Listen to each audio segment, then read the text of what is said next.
The industry has been affected by tariffs for 14, 15 years, and we've still managed to grow at quite a quick clip every single year. I mean, you see in states like California, we now have 80 to 90% attachment rate on storage. We've seen continued compound growth in solar, about 34%. So just 10 years, we're going to see half of the global energy mix be powered by solar. And I think that's something we can all get really excited about. You know, no matter what we face as an industry, those economics are not changing, and that's where we're going to go, regardless of what challenges we have.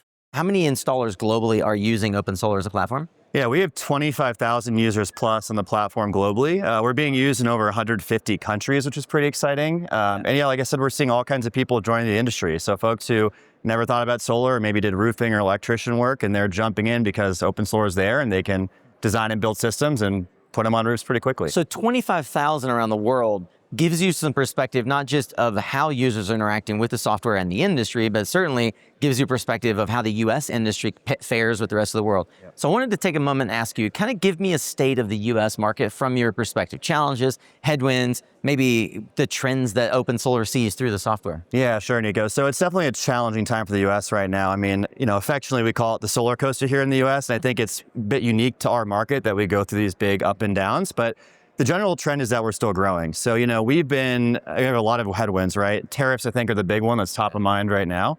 The industry has been affected by tariffs for 14, 15 years, and we've still managed to grow at quite a quick clip every single year. Even on the down years, we've never seen a period of time where we've been, you know, down 25% over a period of 5 years. We're always seeing about 50% growth year on year, even with those headwinds. Of course, there's a lot of homeowner sentiment. You know, a lot of people are, you know, looking at their pocketbooks, looking at what they can spend, and they're afraid to outlay a lot of capital right now, just uncertain with the economic times we're in. So there's a lot of challenges we're facing, but there's a lot of good opportunity as well. And I think what we see at OpenSolar is that local approach and local installers, they're the ones who really helping homeowners solve solutions and drive solar. Yeah, exactly. Yeah.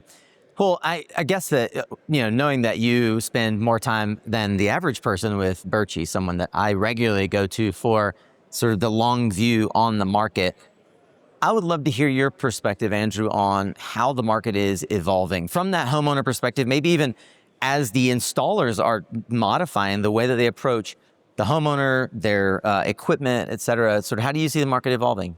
Yeah, you know, I think where we're going is a more consultative sale. You know, we're helping homeowners realize like what their needs are, and not just for their home, but their specific situation, their state, and with their utility company. A lot of challenges we see with states like California where net metering has been under attack, and installers and sales reps have had to change the way they talk about solar to incorporate storage and really make it a solution that makes sense and solves pain for homeowners. Yep. But, you know, we've seen people adapt really well to that. I mean, you see in states like California, we now have 80 to 90% attachment rate on storage. And that's a really big thing for this industry. I mean, we've been trying to get that, you know, key for solar and storage to work for a long time. Yeah. And that's kind of maybe the silver lining of some of these net metering changes is we're seeing that storage adoption, which is really important for our industry. Right. So you talked about the challenges and the pricing pressures. It's an increasingly competitive market. How do we help how do we help installers be more productive in their work and find more efficiency in the process? Yes, I mean, there's a lot of things there, right? So if we look at kind of the value chain and how the solar process works in the US, you know, we're 2 to 3 times the price in US versus the rest of the world for solar. And it has to do a lot with, you know, challenges with commissions and sales reps making an average of 25 to 30% commission on projects. There's a lot of challenges around the soft costs with permitting and just the entire process of going solar. You know, we have a lot of places where there's a lot of kind of money being taken and it doesn't need to happen. Permitting is the big one. You know, in most countries around the world, there's no permitting or the permitting is automatic. Yep. In the US, you know, we have, 9,000 jurisdictions, a lot of them with different rules, and we're seeing some states standardize, which is great, but that's something we really have to figure out to get this market moving. Yeah, hat tip to Solar App, something that I know OpenSolar has been a huge proponent of and a contributor to. I think that Solar App is something that not only all of the industry should be pushing, but every state should subscribe to. Yeah, no, 100%. I mean, it's been game changing in California. We've seen, permitting happen in a matter of 2 to 3 business days now with Solar App being involved. And, it's in 300 jurisdictions now and it's growing. We want to see that adopted a lot more. So anyone listening to this, please sign up, check out Solar App. Let's get this pushed out nationwide. It's going to bring down the cost for all of us and really help this industry grow. So you were involved in one of the first online solar design and sales experiences offered in the world through Sungevity. How's the software landscape evolved? Yeah, it's really interesting, right? I still remember the days of people drawing on napkins and building solar systems that way. And, we're now in a land of full automation where you can instantly map out roofs, instantly map out, a max offset, max fit, best savings design. And you can get a proposal in front of a homeowner in just 5 minutes today. Yeah. Even with the great technology lead Sungevity had when I was starting off my career as a door knocker, even with that high tech environment, it still take 15 minutes to get a design to a proposal, and now we're doing it under 5. So it's pretty incredible. I think we have to be careful with making sure that we're still building proposals that serve the homeowner versus moving quickly, but that speed to design really helps the industry a whole lot. Fantastic. So OpenSolar is one of, if not the most utilized tool for installers around the world.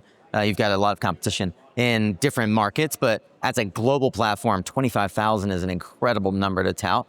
Could you talk a bit about the different ways it's evolved? Like it sort of began as a design tool. It was offered at a price that you couldn't say no to, and the design principles had to win the day, right, up against Aurora and a lot of other really stout competitors.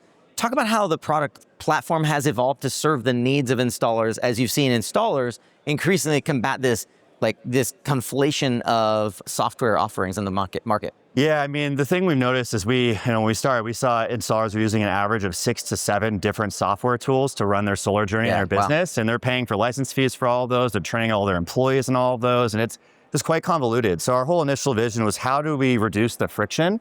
How do we build a suite of end-to-end tools that allows installers to run their business on one platform, be able to manage their entire solar life cycle, their projects, their leads? But more importantly, how do we integrate partners' feature sets that allow them to be even more efficient and save more costs? And that's been our whole vision, and it's allowed us to build this amazing suite of products front to back for the entire solar life cycle.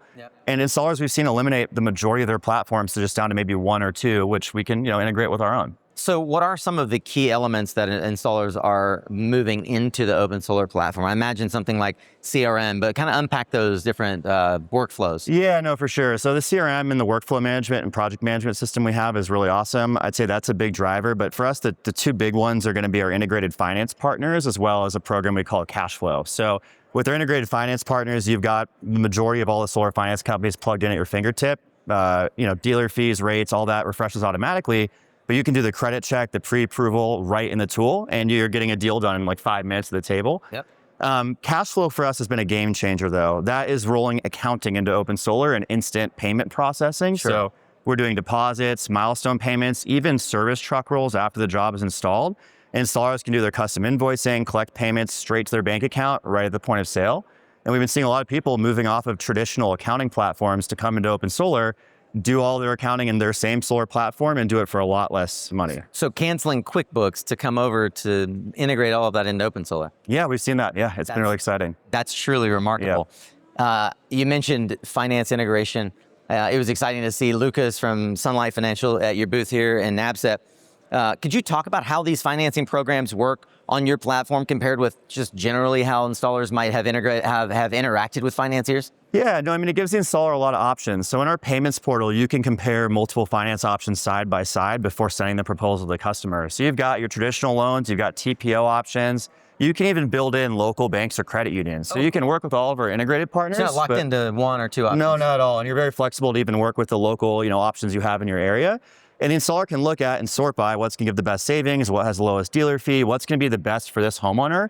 And they can do that to make sure they're proposing the right solution to that customer and hopefully getting a sale that works for everybody. Yeah, and on top of all that, you've got Solar App integrated natively. Yeah, so that's really exciting for us. We rolled that out a couple weeks ago. Again, for some of the installers in those specific jurisdictions, it's been a game changer because now you can take your design OpenSolar, click a button right into Solar App, and again, you're right in the instant permitting process right away. That's magic. Yeah. Magic, as Birchie would say. It's really cool. It's very special. Andrew, one thing I mentioned at the outset is this concept of the S-curve. Of course, I did a whole episode with Birchie that we can link to, but I'd love it if for folks who are unfamiliar and don't have the time to go listen to another episode, talk a bit about the concept of the S-curve and what it means for homeowners and the industry. Yeah, I think like we talked about, Nico, there's a lot of people who are feeling kind of down about the industry right now and seeing the challenges in the U.S. And I think what Birchie's S-curve model does is gives us a lot of hope in where the industry is going. Regardless of the pressures and the challenges we're facing, solar is here to stay, and it's going to continue to grow as one of the dominant energy pieces of the global landscape. And, Birchie's been modeling this for 25 years, and, we've seen continued compound growth in solar, about 34%. And based on his modeling, despite all the headwinds, we should see a world powered by, half the world powered by sunshine by 2035. Yeah. So just 10 years, we're going to see half the global energy mix be powered by solar. And I think that's something we can all get really excited about. No matter what we face as an industry, those economics are not changing, and that's where we're going to go, regardless of what challenges we have. Yeah, and OpenSolar is making it easier than ever to institute this sort of platform level efficiency and process driven workflows, and at a price, I said before, that's hard to say no to. Can you talk about the business model that radically changed how installers interact with this software?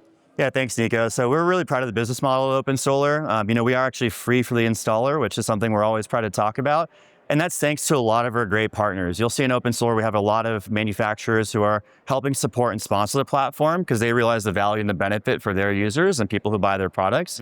We have a lot of great partners in finance and hardware in other countries. Yeah. But a lot of people in the industry support OpenSolar, and we generate our revenue on the transactions. And that's how we keep it free for the installer. And the great thing for the installer is whether you're using a finance partner in or outside of OpenSolar, it's the same program for you. So you're not paying any extra fees or anything that's a hidden cost. It truly is free for the contractor. I love that. It's something that we have in common. SunCast is free for every listener, and it's because our sponsors pay the bills. I like to say they pay the bills. All you got to pay is attention.